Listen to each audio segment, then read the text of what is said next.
You can't just. Oh. Lappy! Oh, are you alright? How did... আপনি কি জানেন বউকে চর মারলেও আপনার জেল হতে পারে? বাংলাদেশের অসংখ্য মানুষ এইসব বিষয় জানেই না।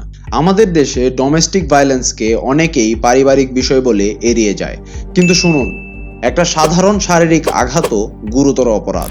গুরুতর আঘাত যেমন হাত ভাঙা, পা ভাঙা বা গুরুতর শারীরিক জখমের জন্য নারী ও শিশু নির্যাতন দমন আইন 2000 অনুযায়ী কঠোর শাস্তি হয়। সাধারণ আঘাতের জন্য আমাদের দণ্ডবিধির 323 ধারা অনুযায়ী 1 বছরের জেল বা জরিমানা হতে পারে। আপনার স্ত্রী মামলা প্রত্যাহার করতে চাইলেও এটি একটি অআপসযোগ্য অপরাধ বলে সরকার সেই মামলা চালিয়ে যেতে পারে। তাই স্ত্রী সরে গেলেও আইন তার নিজ গতিতে চলে।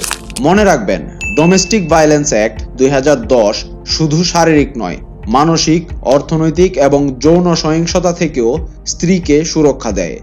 আদালত সুরক্ষা আদেশ বা প্রোটেকশন অর্ডার দিতে পারে। ভালোবাসা মানে সম্মান, মারধর না। আইন জানলে জীবন বদলে যায়। এমনই শকিং ল জানতে আমাদের ফলো করুন।